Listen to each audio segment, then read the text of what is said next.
Hilton Head, South Carolina, it's the Bud Light United States Triathlon Championship. This small island will be host to better than 1,300 of the top triathletes from all across the country, including better than 1,000 local volunteers here to help them out. A pleasant hello, everyone, from Hilton Head, South Carolina. John Paul Della Camera, along with Carl Thomas, the father of the United States Triathlon Series. And Carl, we should have a great event today. We can guarantee that the temperature will be hot, humidity high, but what about the course itself? Well, the course sets up extremely well for a national championship, JP. We've got excellent swimming conditions. We've got a warm, flat ocean. Shouldn't be a problem in terms of conditions. The pool swimmers, I think, will have a little bit of an advantage in the calm conditions in the ocean. The bike course, truly national championship caliber. It's flat, it's fast, but it's very tight, lots of turns, requires a lot of technical skill from the cyclists. And the run, interestingly, 3 surfaces they're going to run on: asphalt, grass, and sand. So we've got a cross-country element added to the run course. Truly national championship course. 22 national champions will be crowned. Should be a wonderful race. Competition is going to be keen. Stay with us. We'll call the championship for you in just a moment. Welcome back to the United States Triathlon Series Championship here on Hilton Head, South Carolina. We're exactly 24 hours to the start of the national championship. The conditions tomorrow should be exactly the same as they are right now, and that's nearly perfect. The water temperature, 78, 79 degrees, no wind to speak of, no currents to speak of. The swim tomorrow will definitely favor the strong pool swimmers. But all this tranquility will be totally different tomorrow morning. Carl, it was interesting to watch the athletes. Some were jogging to loosen up, others riding bicycles, some taking a leisurely swim in the pool, some were relaxed, others were tense. There's no real rule for these athletes. Everyone is different. Well, each prepares in his or her own way. Minutes before the race, even hours before the race, is a quiet time. Athletes go inside themselves. They prepare mentally. They want to feel good. They get physically prepared. It all sort of leads right up to the start point.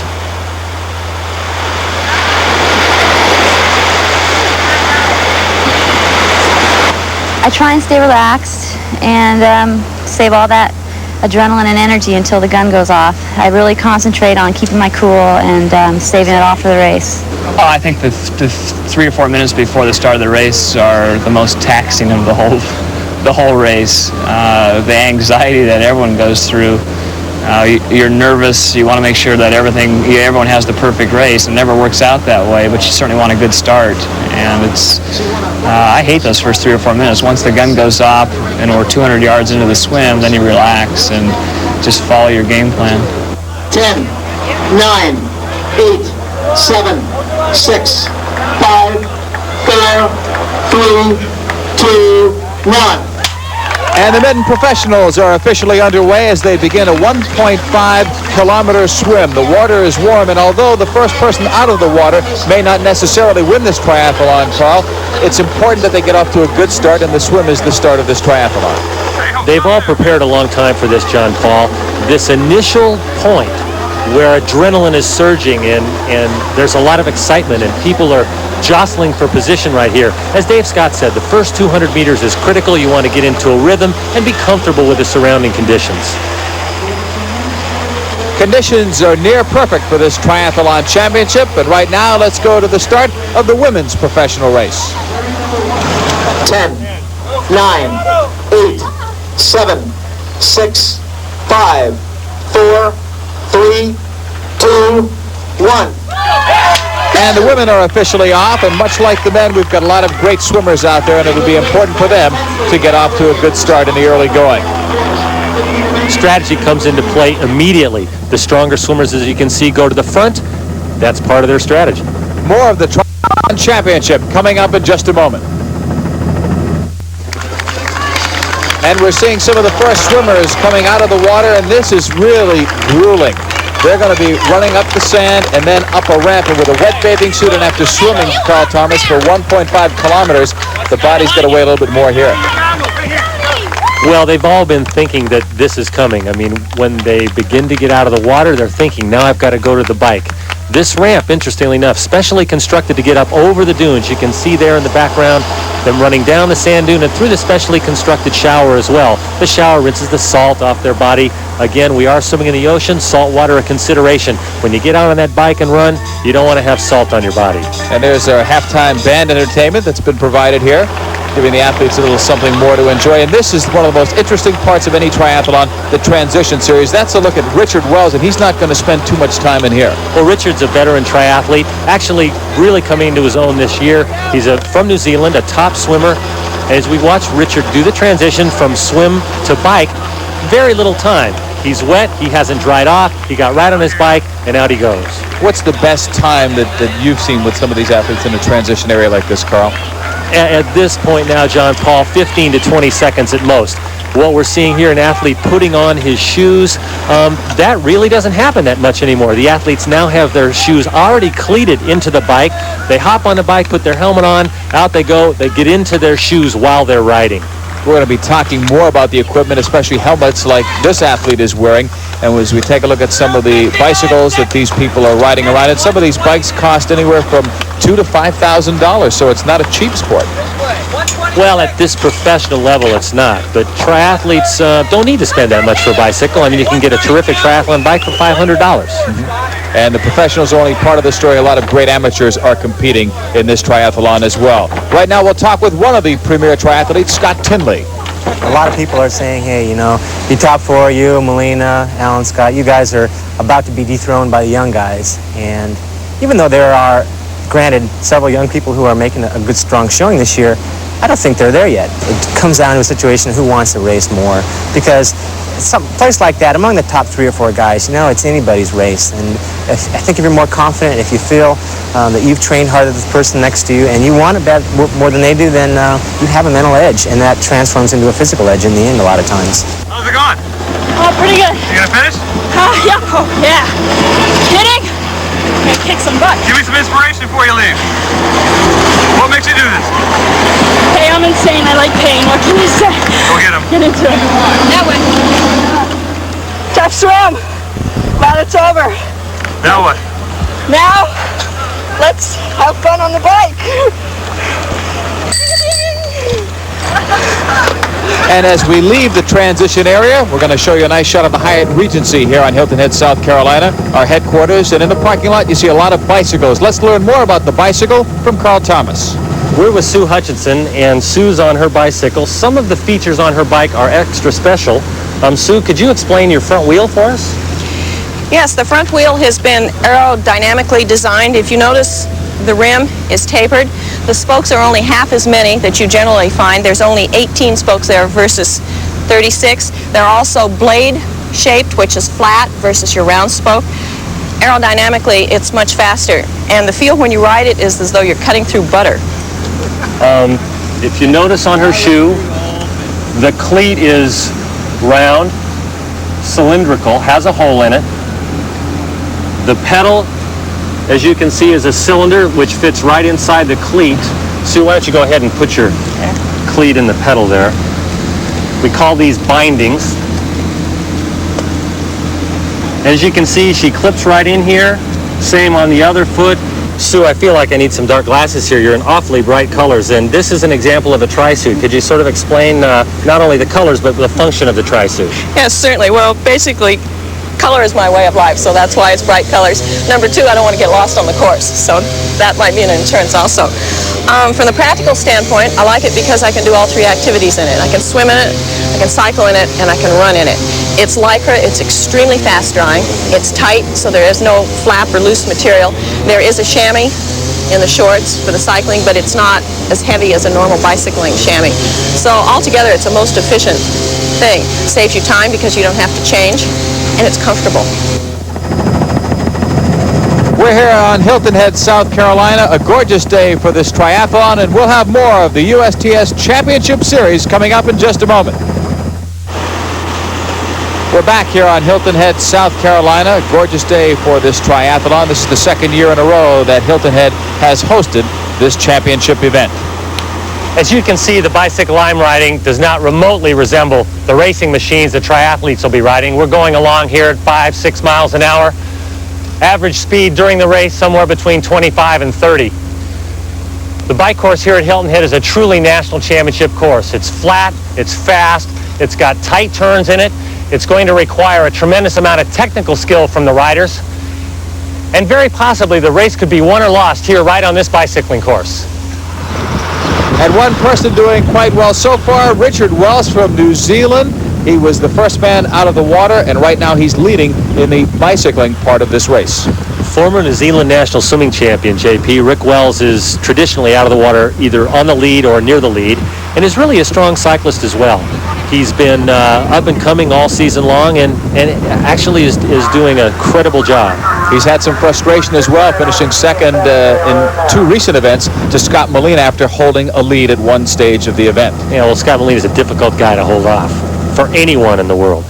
Dave Scott, 4-time Ironman champion, really the veteran out here. David Scott's a terrific story, Mr. Triathlon. And at the age of 32, one of the older athletes on this event. He may not like us saying that. Let's talk with Dave. I'm 32. I'm not over the hill, but by triathlete standards, I am the oldest guy at the top, and I think physically, I feel fine. I don't feel any different than I did when I was 26 when I started out in Hawaii in 1980. Mentally, that's the hardest part of racing. It's hard to step up to the starting line. There's a lot of hungry young guys, and it's not just 3 or 4 guys that are at the top. There's 10 or 15 guys that are equally as competitive, and on any given day, a great swim, a good transition, and an exceptional ride or run, there's going to be some sleepers that are going to displace the top people, and it's happened this year.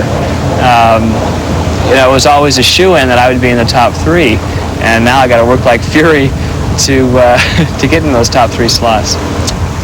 No sooner said than done. Here's young Harold Robinson, an up-and-comer, going right by Dave Scott. Harold's an interesting story, JP. He's put his master's degree in business on hold for a couple of years to devote full-time training to the sport of triathlon. Training for a triathlon is certainly not easy. You've got to put a lot of time and effort into it. And one of those people that has put a lot of time into it on the women's side is Kirsten Hansen, and we'll take a look at her. The interesting part about her, Carl, is that she only started cycling just a couple of years ago, and now she's darn good at it. Well, not only that, she holds down a full-time job. Kirsten had the fastest bike ride of the day in hot, humid conditions, and as we see here, we get a little chance to look at her technique. Kirsten Hansen is one of the bright young stars of the future. She is the points leader on AT&T, 5'3", 104 pounds from Denver, Colorado.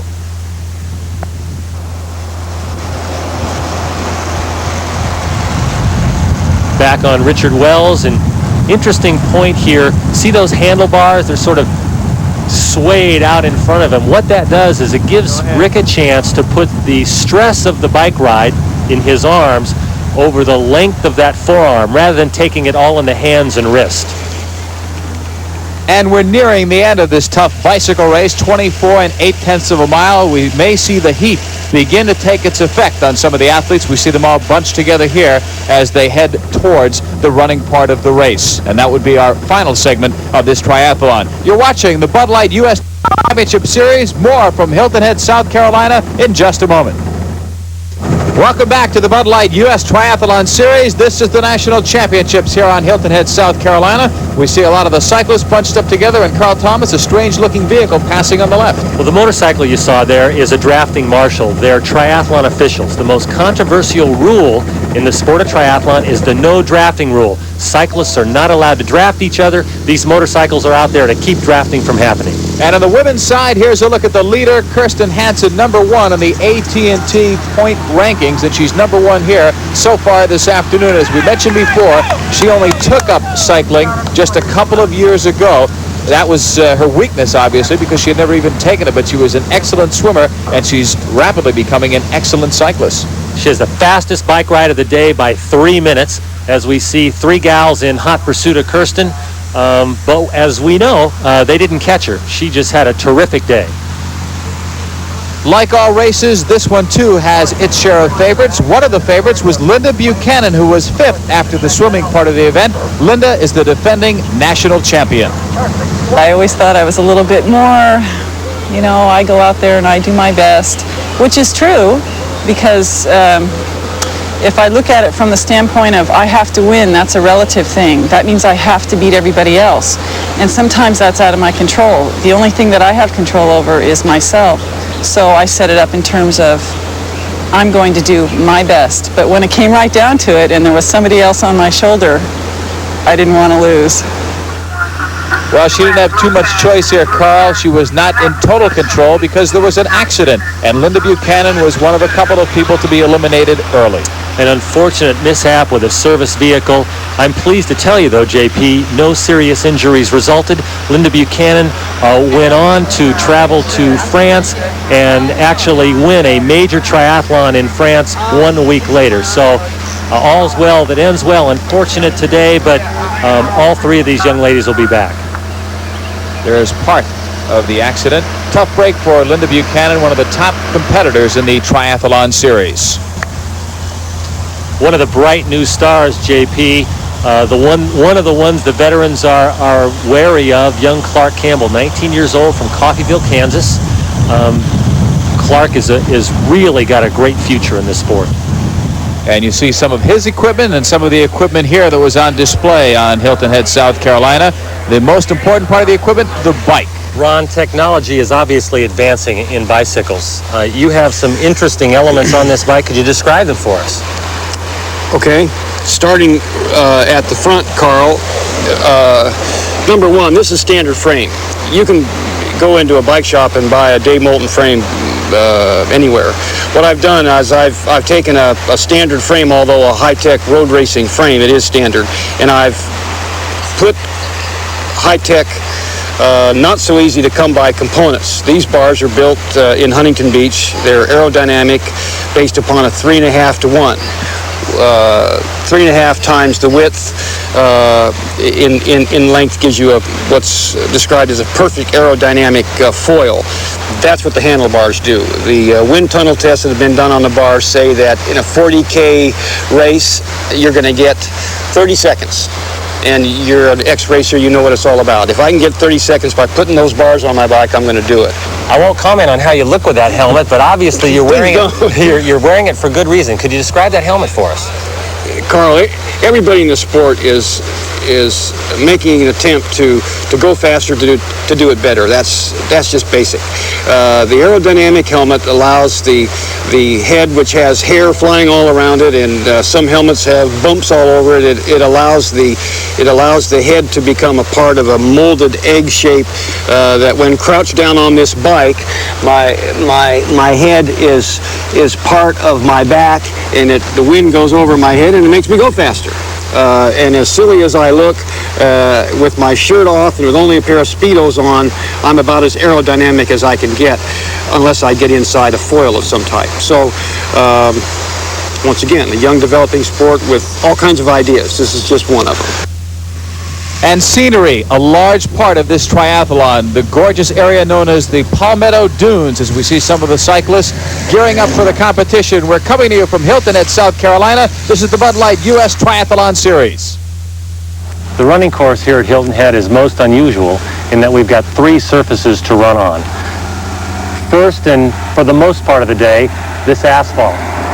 The athletes train on it, they're most used to it, and it's probably where they'll be the most comfortable. And then to the sand. As you can see, it's a hard-packed sand. It's not the soft sand you'd expect to find at the beach.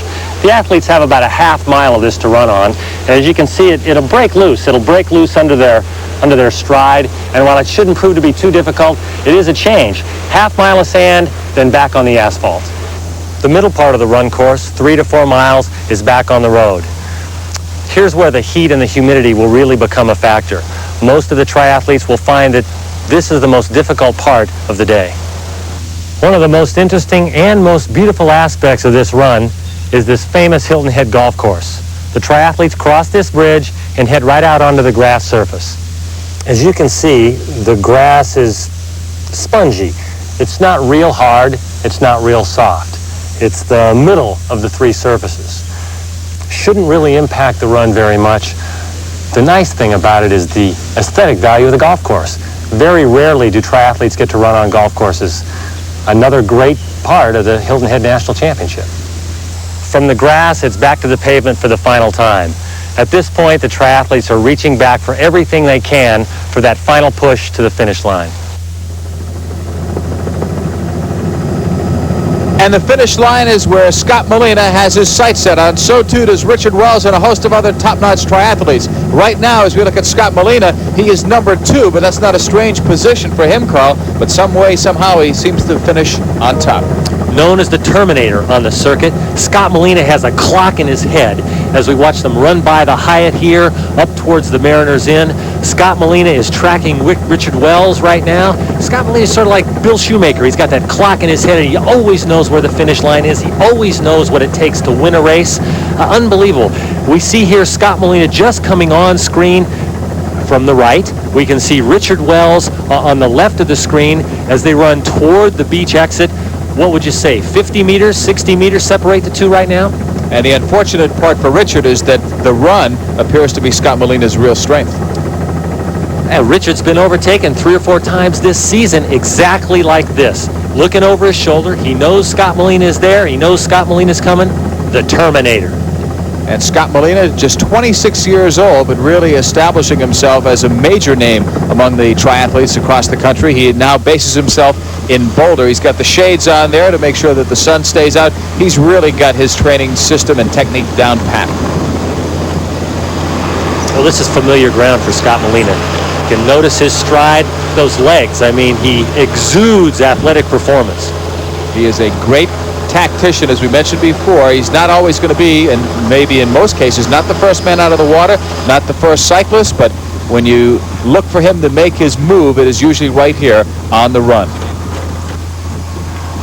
Now, you're seeing what we can do for you on television as we take a look at Scott Tinley, who right now is in second place. You're seeing what we can do on TV, but how about calling this event, this great event, on radio? Well, a local radio station in the Hilton Head area did just that. Is just running very easily, and the time now, the elapsed time is just a little over about an hour and 46 minutes. Turning onto the pavement now, he'll be coming down to the finish line, approaching, and Franco should be there to take over. Yes, Frank, can you hear us? Yeah, I can hear you fine. We're up on the final stand here, and the anticipation is in the air. You can hear the crowd here. Okay, they're hitting. Never thought I'd see anyone running on a golf course. What do the local residents think of that, Carl? Oh, this is a lot of fun. The local residents have loved it here. The community has been tremendous in their support of this whole event. We need to get to see butterflies on the golf course. Scott Molina sort of shaking the race out of his arms. He's got the race well in hand. Turns onto the pavement for that last 500 meters to the finish line. Right now he's in control. He's going to take a quick look back to see where the competition is, but so much poise on the part of Scott Molina. And you can hear the public address announcer saying, what can you say? It's basically, here he is again. It's almost routine for Scott Molina as he crosses the finish line as number 1, 4th consecutive year that he has been the national champion. Well, here's really the story of the day. Everybody expected Molina to win, but Dave Scott, the veteran, the old man, gets second place. Scott Molina, Dave Scott, and here we see Scott Tinley. The 3 great Scots of triathlon finish 1, 2, 3, proving once again that the young up-and-comers still have a ways to go. The old pros still have it when it counts. Carl, one of the neat things about watching today's race is not just seeing who's going to win, but according to the ranking, someone could get some extra money because there's a race within a race. All season long, athletes have been earning Coke Grand Prix points according to the AT&T rankings. We had a chance earlier to talk to 2 very interesting athletes who are vying for a part of that $25,000 bonus pool. Is there a particular point in the race tomorrow where you feel like you have a strength or an advantage? No, I think me and John are equal in talents. That's why we're so close together. So we're both about equal swimmers, both excellent cyclists, and we can hold on in the run. And so it's just going to be who can put everything together well tomorrow. John, I'll play a little what if here with you. It comes down to the wire. You got 500 meters to go, and it's shoulder to shoulder, John DeVere and Mike Pigg. What are you going to do? Well, I'm not going to look over and ask him if he wants to tie, that's for sure. It'll be hard. It'll come down to who's going to want to hurt the most and who's going to just have a little bit more leg speed. And like Mike said, it's going to come down to who's going to have the best day. And the man who had the best day was Mike Pigg. He finished 10th, but number 1, according to the Grand Prix. My competitor is John DeVere, and we're really good friends. And this race, we just kind of didn't talk too much, didn't hang around each other as much. It really put a competitive level between us. I'm sure as soon as I find him after the race, everything's back to normal. Were you aware of where he was during this race? I saw his bike when I came out of the water, so I knew I was ahead of him. But I knew he's an excellent biker, so I wasn't going to take it easy. And then when we got into the run, I still ahead of him, didn't see him. But, you know, he can be like 30 seconds behind you in the striking zone. So I was definitely worried. And then I kept for once, this time I kept looking over my shoulder, which is kind of a no-no. But I was worried. There's a lot of money riding on this one. How you feeling? All right. You gonna make it? Looking good. How you doing? Oh, hard at work. How about yourself? All right. Feeling great. Great to be here. Where you from? I'm from Cleveland, Ohio. Oh, hey, quit smoking and look at me now. Welcome back to beautiful Hilton Head, South Carolina. This is the Bud Light U.S. Triathlon Series, the National Championship. John Paul Della Camera with Carl Thomas. We get a look at some of the runners along the beach, and we focus in on some very interesting stories for you. Well, there are only over 1,400 age group athletes in this event. Don Heineke right here has been an endurance athlete for over 50 years. Well, I go back to the old days when you made your own shoes and you thought, you know, running 100 miles a week was an ungodly amount of mileage. Today, that's a joke. I mean, but we had to work for a living back in those days. We weren't athletic bums. Not that there's anything wrong with, being able to get something to support your running so you don't have to be 8 hours behind a desk or some other job. But I started back in the 30s and was lucky enough to have a couple good performances in Boston. I got a 2nd in 39, and I got 3 thirds and a 4th and a 6th in my first 6 attempts at Boston. So that was a pretty good record. No, this one will be my first experience swimming in the ocean, first experience in this type of water. But if it's as nice as it was this morning, I should be able to get through it. Any apprehension about going in that ocean tomorrow morning? Oh, yeah. I hope they have somebody close by with a board or something in case I have any problems. Well, I know there'll be plenty of lifeguards out there. Can you give us an idea of what you're going to be feeling like 2 minutes before the start? Oh, a little jumpy, I guess the same as I did when back in the 30s before every marathon I ever ran. Yeah, you get that flip-flop feeling in your belly. I don't think that ever leaves you. And if you think this man's story is interesting, how about the story of a 47-year-old, Gary Clark, who now has the heart of a 19-year-old. 9.5 months ago, Gary Clark should have been more concerned with just living, let alone entering a race like this. The way I feel right now is incredibly, extremely fulfilled with happiness and emotional energy that I've never experienced in my entire life. I've been given a second life, a second chance at living, and I cannot look back in the last 15 years and find anything that can relate to my last 9.5 months of living. These last 9.5 months have been the most fulfilling, rewarding time of my entire life, and I know why, and that's because for the first time, and maybe my entire life, I finally have all of my priorities, I feel, in a real good line. I mentally am very strong through what I've gone through. Physically, I have never felt better. I understand the situation of what I have to cope with on a daily basis, accept it, no self-denial. I don't deny anything, ignore it.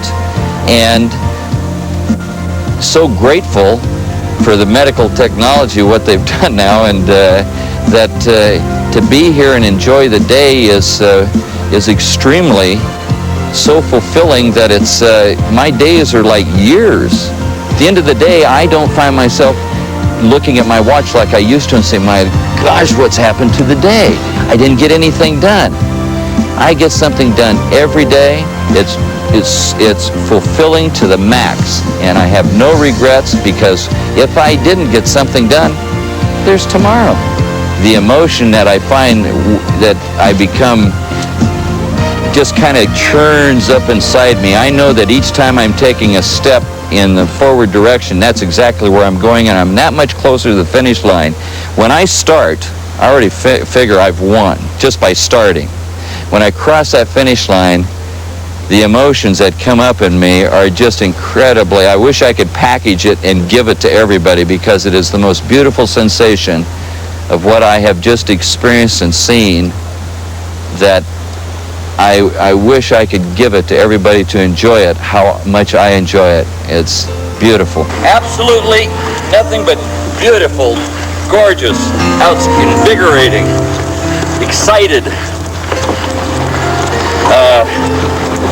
I'm just absolutely, extremely, more than I can even put into words, happy just to be here, whether I had to walk it or crawl it. This is the farthest thing from my dreams. 9.5 months ago, never would I just, oh, there's more to cry, just, whoa.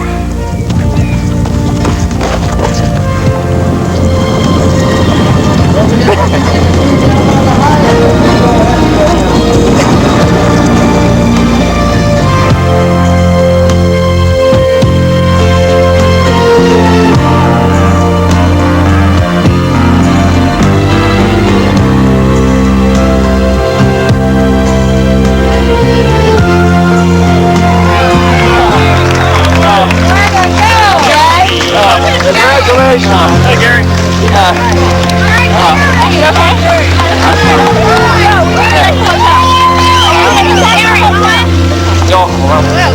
Go for it. Got it. Mr. Clark, you look pretty good. Oh, God, yeah. Good to see you. Oh, God.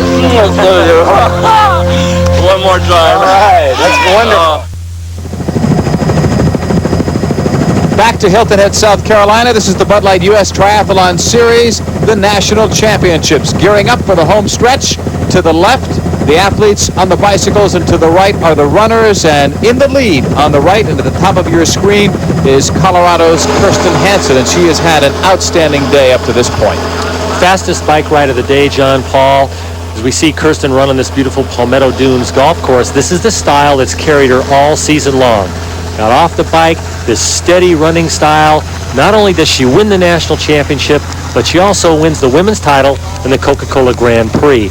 Without question, this day was Kirsten Hansen's greatest day as a triathlete. A very consistent athlete. She finished first in 3 straight events and 4 second-place finishes. Now let's meet Kirsten Hansen.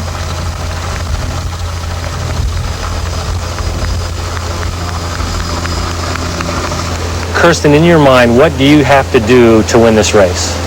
I've got to feel good and go out there and give it my all. The warm water for the swim should help me quite a bit. With a flat bike course, that's a little different for me when I'm used to training in more of the hills of Colorado. But I think just the mental advantage of knowing that's flat and fast is really nice. So I'll have to really push hard on the bike and enjoy the run and just think that, hey, in 30-some minutes it's over with and I can play. What do you think the future for Kirsten Hansen is in triathlon? Well, I'm not positive right now, but I'd like to get into some longer events. I think I have that endurance. Promote the sport, whether that be through products and other things like that, or trying to help people through clinics and training. I want to stay out there and race. I'd like to race till I'm 65 years old, as long as I'm still enjoying it, and I sure am now. I don't blame her for enjoying it. It's always more enjoyable when you're in the lead and when you win. And here she comes, ready to cross that finish line as number 1. She has been consistent all year. She started out actually number 12 in her first meet in Houston, but it was uphill ever since then. And there's Kirsten Hansen of Colorado. She is today's women's professional champ. Great race for Kirsten. Can't say enough about this young lady. She's just a terrific gal. And a little bit farther behind, number 2, Beth Mitchell, and she shows some of the effects of that race. She's a little bit woozy at the end, Carl. Well, she is, but Beth Mitchell is a great story. 2 years ago, our national champion comes back really strong today. Beth is showing some effects, certainly, of the heat. And here's our third-place finisher, Jill Hernandez. A few years back, it was Jill Simons, a nationally ranked swimmer and a member of the U.S. national swimming team back in the 70s. And the word top could be used to describe the volunteers, some top-notch volunteers, better than 1,000 of them here on Hilton Head, South Carolina. And the leader of the volunteers was Carol Kavanaugh, and she sounds like she likes her job. How do you recruit volunteers? Like, what's the sales pitch, or do you need a sales pitch? We really don't need a sales pitch. I think last year's triathlon was our biggest sales pitch. The people enjoyed working it. It was a lot of fun. It's the biggest volunteer effort on the island. It's bigger than the Heritage Golf Tournament, the Family Circle Tennis Tournament. We have recruited 1,400 volunteers to work on this, and I really haven't done all that much advertising myself. A lot of it is word of mouth. I think a lot of it is they're doing it for fun. I think they want to see the sport. It's a new sport on the island, and I think they want to get involved and get the places to watch it that are the best. The crowd control team is going to have a fantastic view of everything. I mean, all the excitement. And it is a very exciting sport to watch and to participate in. So I think that's a lot of what it is. The volunteers were extremely well organized, Carl, but they did a little bit more. This particular gentleman is hosing down some of the runners and giving them some comfort, but they gave it a little extra. And by that I mean you could see them at their various positions encouraging the athletes, giving them maybe a little bit more to show that they themselves were actually interested in the athlete and the event. Well, the whole experience is uplifting for everybody, obviously athletes and volunteers alike. The volunteers really get into it. They take pride in what they do. These are residents from the island that are just happy to be here, as we heard. And let me tell you, running through hose water like this when it's 90-plus degrees outside is like a breath of fresh air. And like any particular grueling event, there are some injuries, there are some ailments, and the heat can take its toll. Well, one of the things that Hilton Head Island provided was a tremendous core of medical volunteers and medical service people. We had emergencies, medical people at every single aid station. We can see here where an athlete overcome by the heat and the exertion is being administered to with ice and water. And I'm really happy to tell you that not one of these injuries was serious. Every single one of these athletes recovered within 30 minutes of being overcome. This is a national championship. People push themselves to the limit. But for nearly everyone, it was a great day. How far is it to San Francisco? 4 days. Is that where you're from? Will I make it for dinner? Yeah. There you go. Here they come. There you go.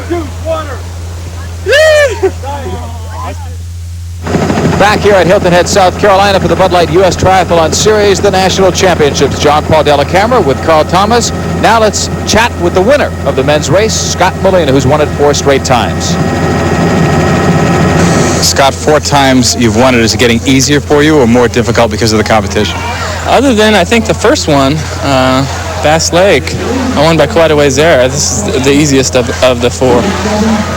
Other runners were talking about the problems with the different surfaces. In a post-conference, you said that wasn't a problem. Why? I like it, variety.